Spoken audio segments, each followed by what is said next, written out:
This is the Rising Tide Startups podcast, where we chat with startup founders from all over the globe to help you escape the cubicle and begin your own startup journey. Make sure you take notes.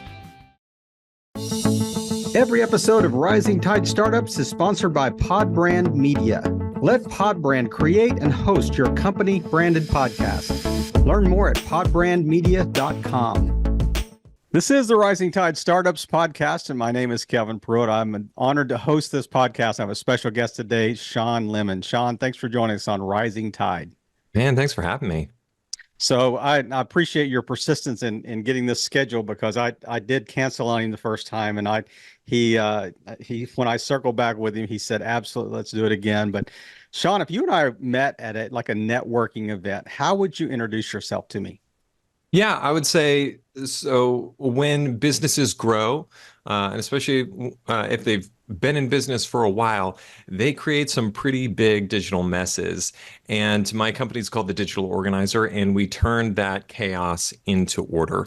We just love working with businesses, large and small, to help them get control of their files, their tech stack, their passwords, and allow them to collaborate more efficiently than ever.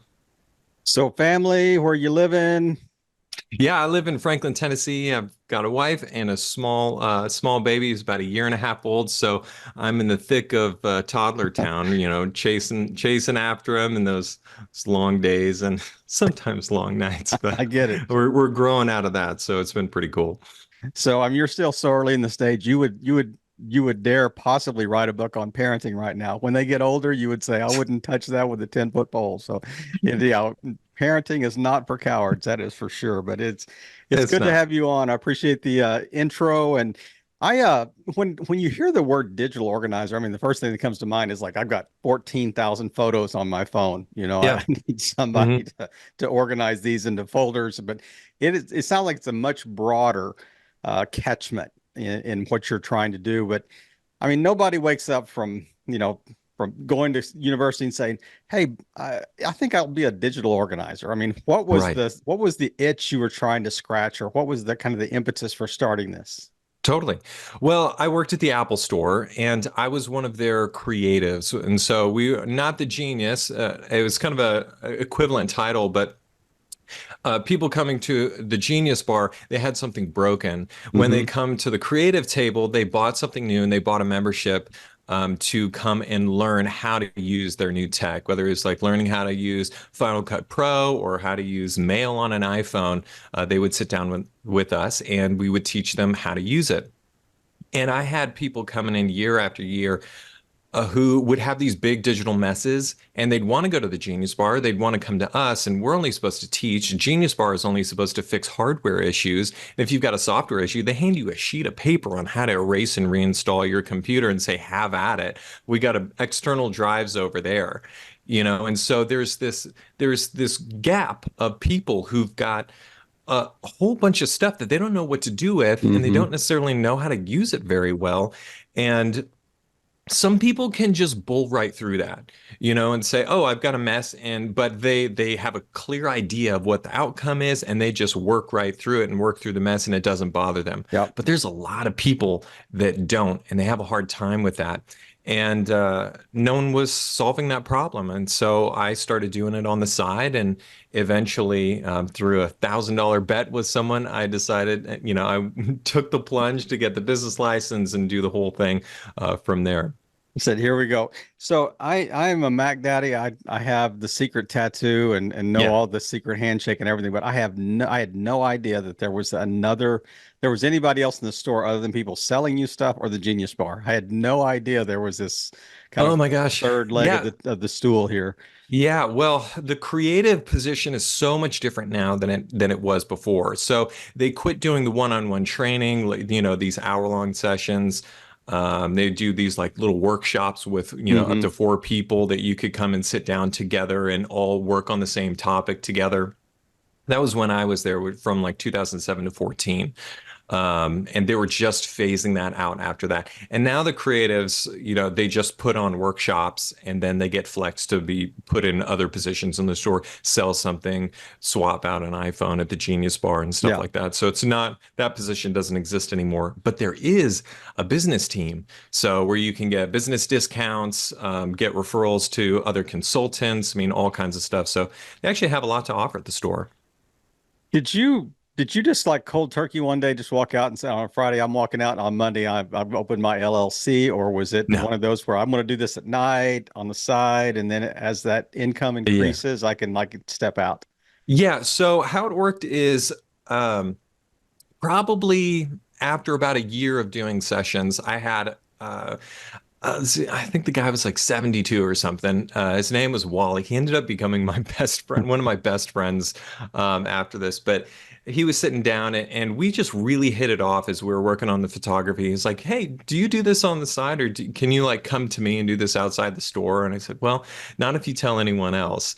Um, It's got to be our because little we weren't secret, Wally. supposed to. And That's that right. started my moonlighting. Yeah. And so I went over and I met Wally and his wife and had an amazing dinner and connection over photography and all this stuff. And I started doing more and more of that. And I built up my side business. I ended up going part-time and I was, yeah, it just kept growing. And I was at dinner with someone my sister and brother-in-law's friend was at the table. I had never met the guy, and he just turns to me in the middle of the conversation. It's like, "So what do you do?"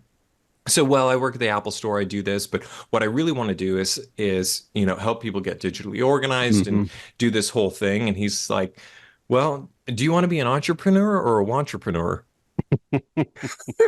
And the That's a table great falls question. silent. Yeah. My testosterone rises, That's and I'm like, right. I have been "Well, I want to be an challenged. entrepreneur."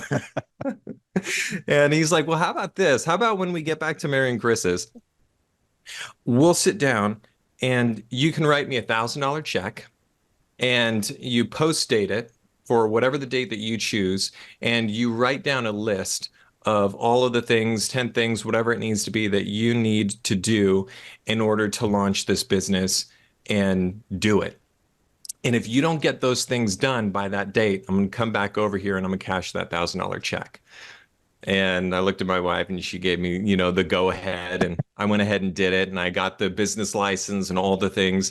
The business license was the last one. I got it on the deadline. And I was so thrilled to drive over to my sister-in-law's house and pick up that check and say, "Yeah, I did it." And so that was just getting it. That was getting the business license though, and all of that going. What really tipped me finally over the edge was going to Tony Robbins' Business Mastery event, Hmm. totally getting fired up. It was an amazing event. Um, Gave me a lot of inspiration, and I was on this high from my side work that I was making more on the side than I was when I was full time at Apple because I've gone part time to be able to Yeah. handle more of this other business. I said, "You know what, I'm doing it." And so I put in my 2 weeks notice and went and I was on a high and then it went back down again. And as Life as of an the entrepreneur. freelance thing goes, Yeah. it's if you do good work, it's up and to the right, but it's certainly not linear. Yeah. And but I made it through and I'm coming up on 10 years. So Wow. I mean, obviously you've run the race. So I want to ask a question that I think is just very pertinent to our listeners because a lot of people are sitting in a cubicle somewhere, yeah. deciding that I want to do something and Hmm. where my Venn diagrams intersect. But how did you handle like benefits? How'd you handle like health insurance? And that seems to be a big sticking point for people that want to kind of make this shift. Oh yeah, that's a great question. So the I think the first thing that I ended up doing was the healthcare marketplace. So Hmm. that had just been introduced. And so I started with that. And then I think I ended up switching to a health sharing program. Okay. Yeah. So if you're having any sort of like religious affiliation, then you can take a look at something like Samaritan Ministries, Hmm. and so it's a health sharing program. So you have a need, you submit the need, it gets approved. and you get checks or PayPal from other individuals directly to pay for that. And so every month I'm writing a check to an individual. Well, I use PayPal if as long as they, the person accepts Yeah. it. And yeah, you're giving it directly to them. And so it's been a real cool thing to go about, especially we looked at doing insurance at one point Hmm. for everyone, but the cost of it and the minimums and other people had spouses and they're like, I'd rather just stick with what I've got over here. And so you don't have to have it all together first. You can use some of these other things, and it doesn't have to be a ministry either. What you're looking for is health sharing Hmm. program. Yeah. And yeah, I think it's fantastic. There's a lot of them out there, and the only question, I mean, I've even gotten, people asking me about, similar things that you're talking about, Uh-huh. Christian MedShare, others that are Yep. out there. They're going, Yep.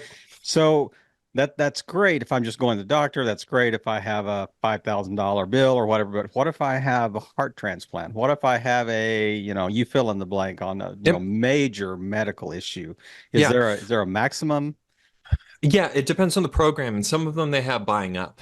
So I know Samaritan has one that you can go even higher, and so you pay a little bit more into that fund, and that kind of raises that cap Hmm. from, I think my cap's like 250,000 or something like Yeah. that. So it's still pretty high. I've been Hmm. hit by a car on my bicycle, snapped my hip, fractured my back, a couple of surgeries, the whole thing. That set me back about 160,000.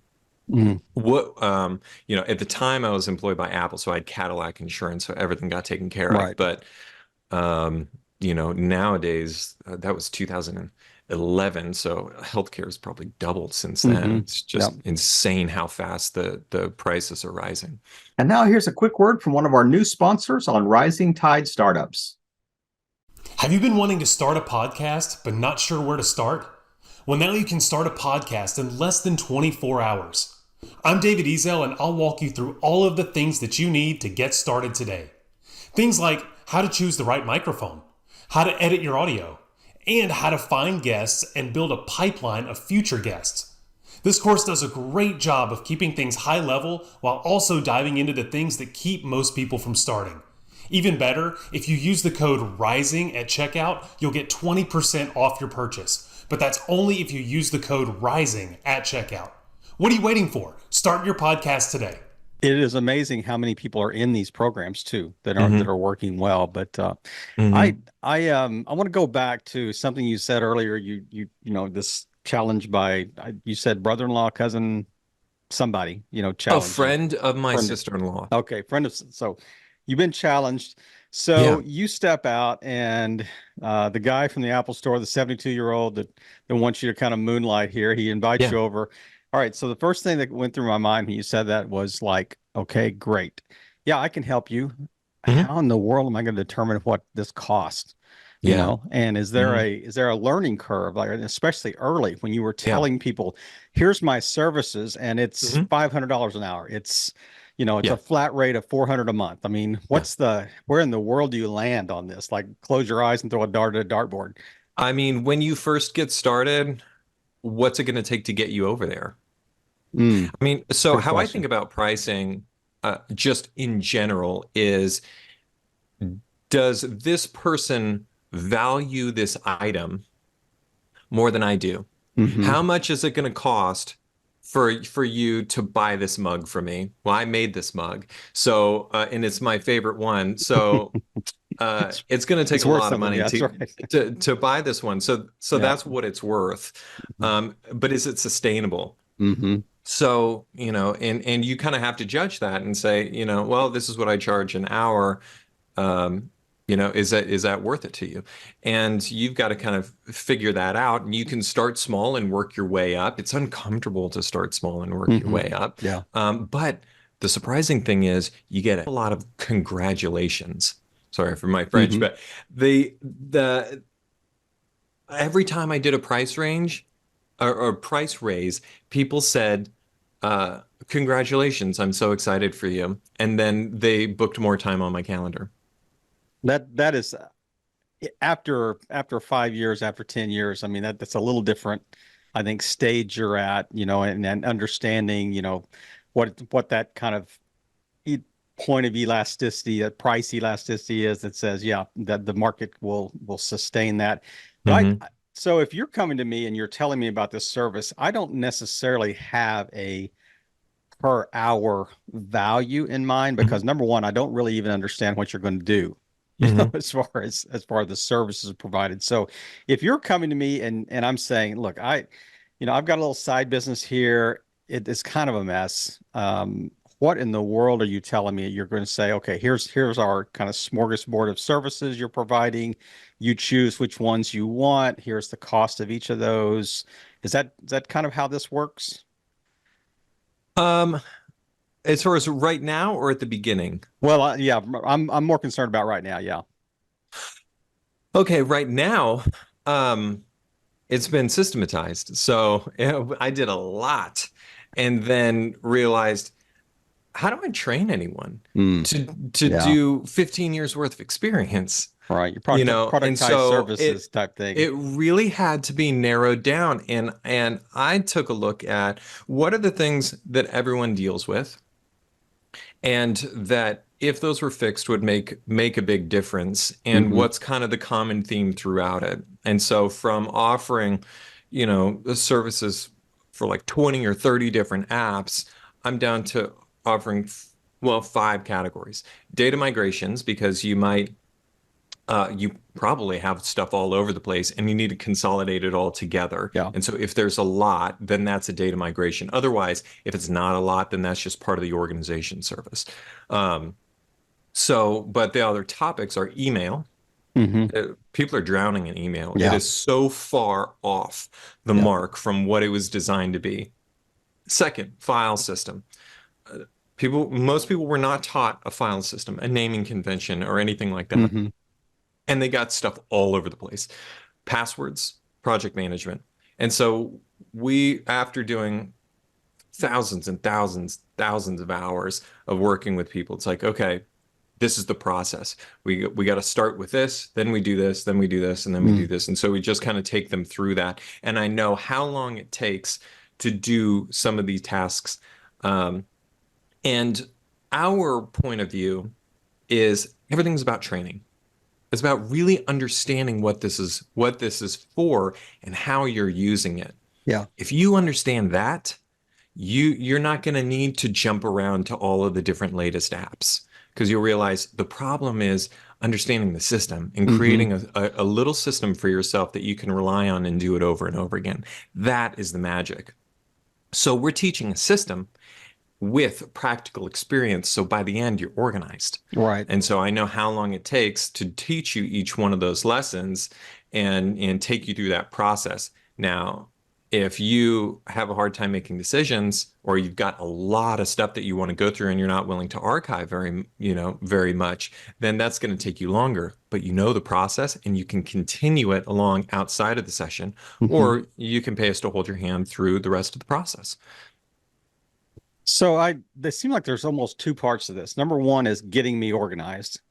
And number two is teaching me how to stay organized, moving forward. And because you can move all my files around and create this really pretty file system and leave me, okay, here's the key. But I don't know how to drive the car. I don't know how so I see a bunch of files you created. But it sounds like to me that you actually have a system in place too. It's just not moving stuff around and cleaning out the No. closet. It's teaching people that how does Marie Kondo come in and fix your Yeah. house, at the end of the day. Yeah. Okay, so it's actually both of them combined. I did it before in the past where I like, if you showed me all of your files, I couldn't organize them because I don't know what's relevant. I don't know Hmm. what you look at all the Yep. time and what's important to you and what you haven't opened in a long time, or you haven't edited in a long time, but you actually reference it a lot. I can't know any of that stuff, so I can't do it for you, but I can sit down with you, I can interview you, and then do organization. But Hmm. then you're in the position that you just explained. It's my system. I interviewed you, and it's close because we kind of collaborated together on it, but you didn't do it. So now what we do is we say, okay, show me what you've got.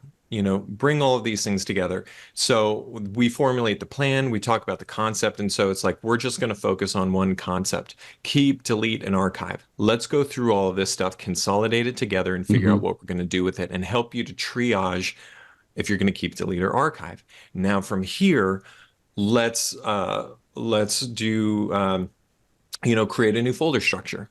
What's a folder structure that makes sense? How do you work? You start explaining it. We ask you all of these questions so that you can really understand that you already have a system. Most people don't think they do, but you do already have a system. And what we need to do is make it official and realize that and say, you're doing little tweaks and changes every time, but it's pretty close. So let's make it official. And start connecting all the pieces. And in the meantime, you're doing the work, you're making the decisions, and you have a sounding board and someone who's helping to shape your viewpoint around how this actually works. And so you're learning while doing. And so it's kinesthetic, it's audio, you're talking it out, you're dealing with problems. And so we hit roadblocks over and over again, and we talk through them so that you really understand that concept and how you stick with it. And that's the get organized and stay that way. So, because then you learned it. Is that does it also apply like to helping small businesses or freelancers or whatever develop even standard operating procedures and their own processes? Is that part of this as well? Okay. Yeah. It's so that it starts into creating that folder structure, the naming convention and everything. And it's understanding that you have a process now that begins that. Now you can say, all you have to do is document it. Yeah. We put our files here, we do this, we name them this way. When we send it to the client, we do it this way, stuff like that. Right. And then from there, you can graduate into project management, where you create templates for the tasks that you do repeatedly or the projects that you do repeatedly. That is, I mean, it is so much more comprehensive probably than I even understood, watching previous interviews, looking at your website. I mean, this is a culmination of a lot of hours that you've spent, learning what works, what doesn't work, and just developing your own SOP, in how to do this well. So Totally. as you were sitting there at the Apple Store, maybe even before then, was there ever an inkling to do something on your own? Like, I mean, this is Rising Tide Startups is we love to talk to entrepreneurs, and there's a difference between being, say, a business owner or just somebody that started something, but a true entrepreneurial, DNA. Do you believe you had that? So I still don't know about this, because it's like you can take someone who's like estranged from a parent and, for a long time or whatever, and then reintroduce them or see those two people and say they have really similar mannerisms. They kind of think and act the same way. So how much of personality is genetic? Yeah. I don't know. The nature or nurture. That's right. Yeah. And so I was thinking, well, what if there is a gene, but it's about the epigenetics of whether that gene is expressed, whether it's turned on or off. And so we can have all kinds of genes. You can have the gene that is likely to have pancreatic cancer, but it never flips on because the environments didn't prompt that in your body.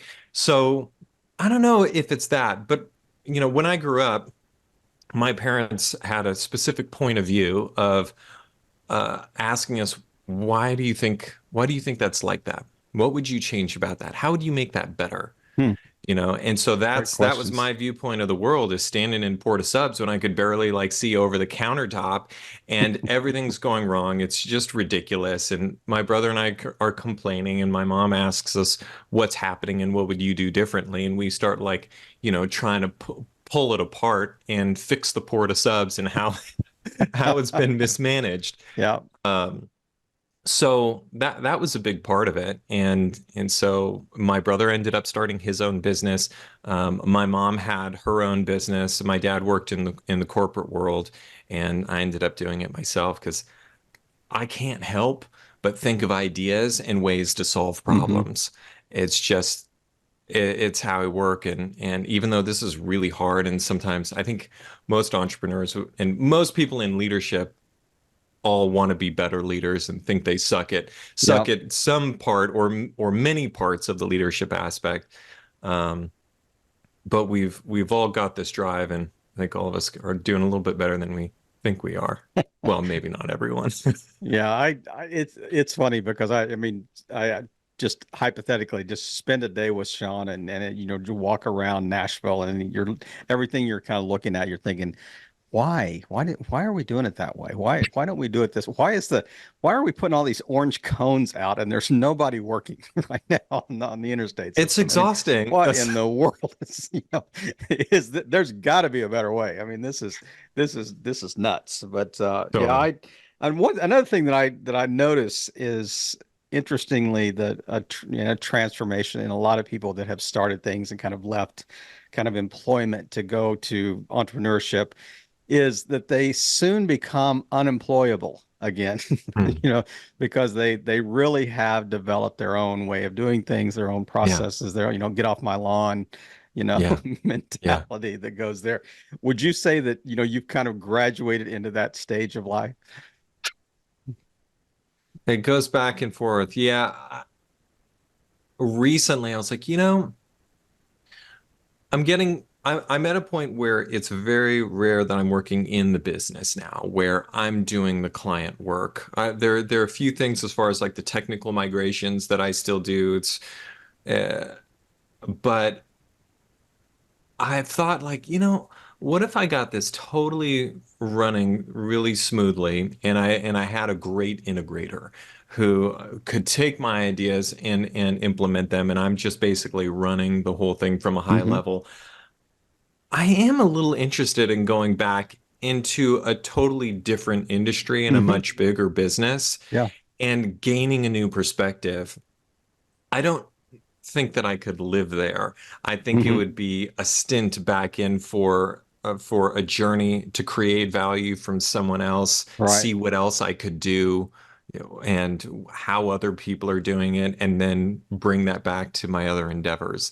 So I don't think I could just join back into the workforce and be done with business for It the would be rest a of my life. means to I an think end. You there's know, no way. yeah, Yeah. it's I mean, even entrepreneurs, when you talk to them, even in their day gigs, there was a probably a certain element of entrepreneurship, you know, within the company that they were trying Yeah, to make processes better, trying to, you know, totally. change they were evolving even their own job around their own interests, you know. Hmm. So it is an interesting I loved kind of delving into the whole, you know, is there a entrepreneurial gene? Is there a, you know, does it make us different? You know, are we different, you know, genetically than, you know, do we think differently? Do we act differently? And I think there is certainly some substance to that. And I think, you know, you kind of touched on that, but talk, let's go back to, you know, when you first started this, how does it look different today than it did 10 years ago? Hmm. I said yes to a lot of stuff I shouldn't have. I mean, I that's think one of the lessons I that's wish. par for the course. Yeah. Yeah, it's one of the things I wish I would have implemented sooner, was just saying no. And when I had a conversation with someone and they wanted me to really flex and change what I do for them, and they're a little kind of high maintenance, and I had a little check in my gut. I'm like, oh Mm. no, I can make it work, or and I convinced myself to do it. Mm-mm. Never works out, does it? No, no. Yeah. I'll turn away business now and just say, I just don't think this is quite aligned. Let me try and find somebody else for you, that can work with your schedule or work with that thing, because that's not our lane. Hmm. So I feel a lot more comfortable, even when it hurts, even when I could really use that extra revenue, I will say no, because so often there's an opportunity the next week that is even better, and that I wouldn't have been able to do if I had taken Yeah. the last one. So it's Yeah. just like, man, if you don't feel good about it, yeah, don't do it. There is kind of an opportunity cost for every yes, as you were Exactly. talking about. So, Yeah. what talk about like the structure of the business? Is it a franchise model? Is it are you know, have independent contractors kind of helping you do this? Mhm. What does it look like? What's you know, draw a kind of a virtual flow chart for us? Yeah, so I'm the C-suite. Hmm. And so I've got a full-time guy and then contractors. And I had three full-time people at one point and realized that's not, when you've got a ton of leads and everything's really flowing, like that's cool, but it does Hmm. not give you flexibility when things aren't going well. So Yeah. figure out how to make it work with contractors if possible. So that's what we're doing right now. And so I would love to do some sort of franchise or something along those lines. We'll see. Things are starting to develop this year, with or the end of this year and into next year with some larger businesses, and actually us really trying to get into the franchise world, Hmm. and large businesses that just have multiple locations to be able to create a system and cascade it Yeah. across multiple locations. In which case, I mean, this business is totally franchisable. I mean, it's already built and ready to go for Hmm. that. It's just really figuring out that offer and, the target market. Because as we've changed and refined things, we're trying to take people's businesses to a higher level, and you have to have a certain amount of income and problems to really justify the expense of doing this type of work, or just Hmm. have the long view, realizing like this is an investment Yeah. and this is what I need in order to scale successfully without creating a ton of chaos, Right. because we did our systems first, and then grew. Hmm. That's not usually how business works. And so Yeah. it's big messes that we come in and fix and then help them, streamline from there. And so you got to have a certain amount of revenue for that. So that's kind of changed. And now it's figuring out, um, what does that offer look like to really help us have a even healthier profit margin, than where we're at before. I mean, I use the word franchise. Maybe I'm thinking more like, is there a licensing model? Is there a, you know, certification? You're a certified digital organizer coach, you know, that type of thing. But Hmm. it is interesting, and I love the fact that you said, you know, hey, we did this first. We kind of got our systems in place and we scaled. And that's Hmm. every business on the planet should do that, and 95% of them don't. You know, they Yeah. do it in reverse. So that's Yeah. why they call you to come in and Hmm. help them get Well, organized. there's a quote from Michael Gerber from the E-Myth, Hmm. where he says, "A business run by a manager will die very neatly." Love that quote. So, you really have to balance revenue and operations at the Hmm. same time. If you can marry those things, it seems like the most successful entrepreneurs go with revenue first and then create the chaos and then just hire people on the back end to kind of clean it up and figure it out. And they tend to grow a lot faster, but then they also crash and Yep. burn, faster. Yep. This for me, being the type of person that I am, I started slower. I wanted everything handled first and systematized first before I launched and Hmm. before I took on more business, because I was terrified of, not delivering for my clients. Hmm. That I would sell someone and then not be able to deliver. And that was like the ultimate sin in business, is not delivering. And so, out of the fear and wanting everything to be perfect, this business has grown way slower than it could have. And part of that was me deciding this is sort of a lifestyle business as well. Right. This is enabling me to spend more time with my family Hmm. and to have the lifestyle that I wanted. And so, there are other factors to that as well, but I think that has to be balanced. And I would encourage the listeners, don't let it go too far one way or the other. Try and have a more balanced approach. If if I were to pick one of them, I'd probably say 60, 65, 70% revenue, Hmm. and then having operations behind it, but it's trailing behind. You Yep. don't leave it behind. Right. Right. And cleaning up the mess after the fact, I think leaves you very vulnerable sometimes to, to these Hmm. market fluctuations that you mentioned earlier. But Hmm. um, And the time, dude, that people waste yeah. trying to find everything and piecing things back Hmm. together and recreating the same thing over and over again because they can't find it or someone else had it or they hired a contractor, but they can't find it. It's somewhere lost in Google Drive.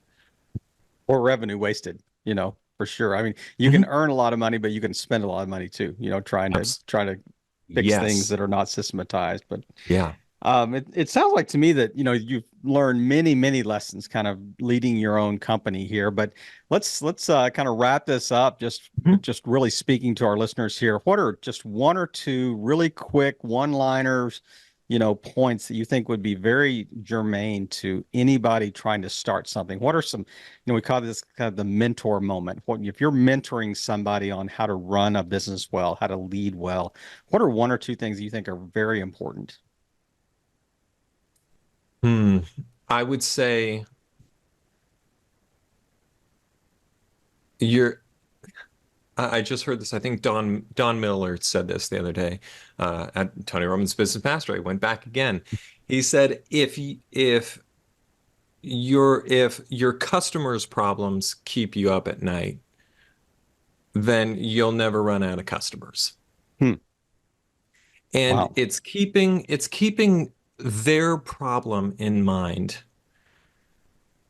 and trying to figure out how to solve that, how to prevent it, whatever that looks like of the solution for you, then that's keeping you focused on the right thing. Of course, you still have to stay in business, you got to eat the whole thing, but realizing that the customer has to be that focus. Um, Say no when you don't feel good about it, Mhm. even if it looks like an ideal client on paper, but you got a gut check, don't do it. I love that. Um, and iterate. Don't be afraid to do something and then say, I don't do that anymore. I've gone in another direction.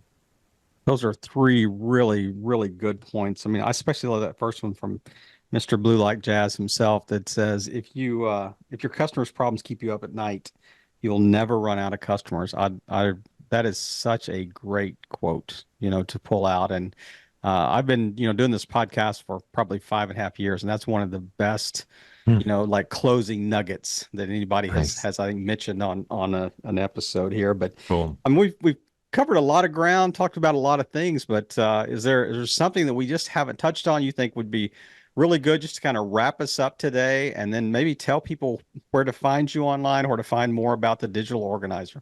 Yeah. So you can find us at thedigitalorganizer.com. And what I would say about digital organization is it's not really a luxury. If you take your digital world and you were to magically turn it into a physical space, how would you feel in that space? Mhm. Because you're staring at this screen for however many hours a day. Most of us, at least 8 hours a day at our computer, but what about our other devices? This is where we live, and how efficient your digital world is has a massive impact on how effective your company is at producing results, as well as your mental health. And so you don't even necessarily have to pay someone to get help with this, but start thinking about what you do when what's really important about it. Mhm. And on our website, we've got a quiz that you can take. It's just like the How Organized Am I quiz and Can I Be Fixed? And it's going to take you through, it's I don't know, like 2 or 3 minutes, but you just go and click through the answers. And it's about not how well you've got your file structured, but how effective it is at its job, and being able to do that. And that'll give you a great starting place of what you should be working on and focusing on right now to find some resources. You can, if you do that quiz, you'll get put on our newsletter, and we've got a weekly newsletter called Digital Peace that goes out, and we're talking about this sort of thing and some actionable steps that you can do every week to make a difference in your digital world, and share that with your friends and people that are struggling digitally, and see if you can get them some help. Well, the first step in getting help is recognizing you have a problem. So The quiz will help you with that. that's right. Hi, I'm Kevin. I'm in digital chaos. So yes, absolutely. So Shawn, I really appreciate you taking time today, and what a way to wrap up 2023 for Rising Tide Startups. Appreciate you taking the time and just really playing your part in helping all boats rise in a rising tide. Shawn, have a great holidays. You too. Thanks. I hope you heard some great takeaways from our guests today. Make sure you reach out to them, and thank you again for playing your part in helping all boats rise in a rising tide.